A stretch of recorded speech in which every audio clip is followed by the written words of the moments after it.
We will be discussing this DeWalt Saber saw attachment today and how it hooks up to the radial arm saw and some of the operations. Again, this is one of those videos that I searched all over and then I saw this on sale for like 20 bucks and said, I'll buy one.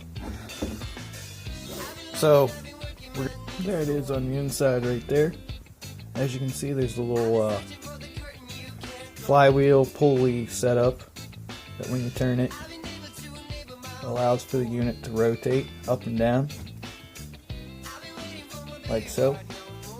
Rides in a brass bushing at the top, another brass bushing at the bottom there.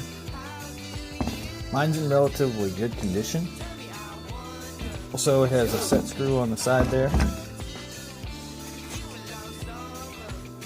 Right there, that allows blade changes. Now, originally I thought that you had to order these special purpose blades, but come to find out, the blades are not that different from what you see from your tees that you can buy. This is the standard blade right here that came with the saw. You see that it's a downstroke blade. Doesn't have to be, although not guaranteeing it, but and definitely not like saying you should go out and buy them. But Bosch's also have a downstroke clean blade. Turns out this little T-slot does fit up inside there and does tighten down and fits the same depth. The shaft on the saw looks like that. There's a rubber belt inside of this thing right there. Easiest way to put it on is to literally just stretch the belt so you don't have to pull the front cover off to do this. Stretch the belt and it's angled so that that groove right here will fit in the bottom of this groove right here, you see, and you just go from the bottom and force it up on top. Quite literally like so. And then you just force it up, and as it's going on, that little crook will fit, like so. And that little tab goes on the inside groove right there, as I was saying. As you can see, it fits. And then you rotate it a little bit, put it wherever you want so you can do angles. Like I said, that little belt right here goes around the shaft directly. Doesn't really matter which way it operates. And now, as you can see, there's a little slider. I do not know exactly what oil to put on there. I use a Way style oil that is the same as my South Bend lathe. So I'm going to close it up and hook up a blade, and we'll drop it down through this Saber saw hole right here, and we're going to cut a little bit of wood for you. It is now down inside the hole right there, all the way down in.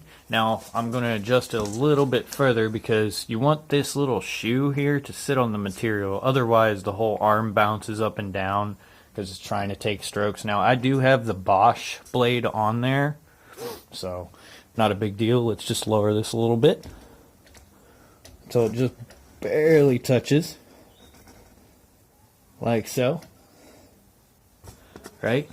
You want it to just be on there enough that it lets the material move, like so. You can do that with a little test. You can lower it a little bit if you want, a little bit more. It is going to be bouncing like crazy. Just the nature of the beast, I guess. But anyway, let's give this a go. This is only the second time I've run it, so bear with me. There you can see it on.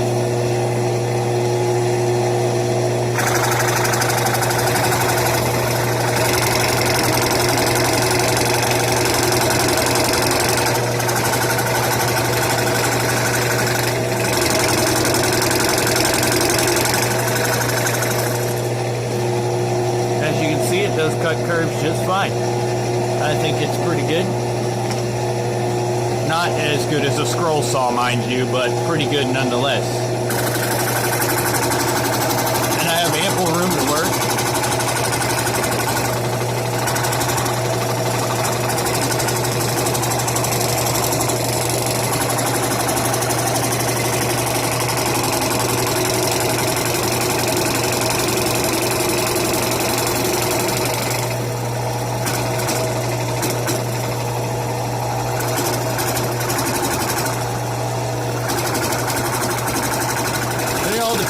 Blade you use, obviously, but a lot of people have put these things down saying they don't work real well. I think they work plenty fine for what they are. Now we're going to turn it off real quick. Again, I think it works really well.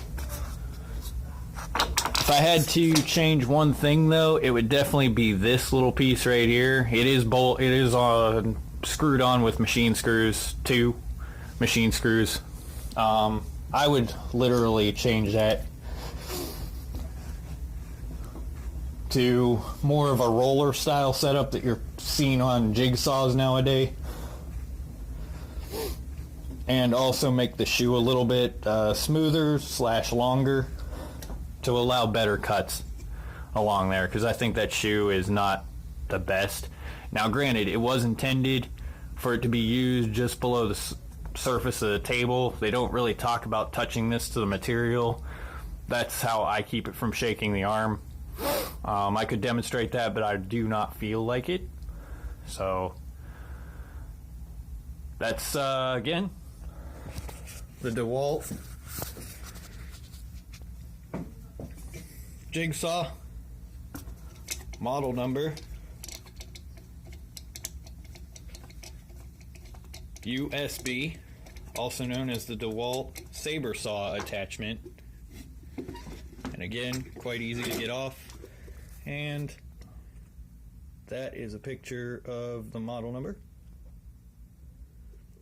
And again, I think it's worth the $19 I spent on it. So go out, eBay, pick yourself up one if you have a DeWalt radial arm saw. They are fun to have around right here. So thank you for watching, and goodbye.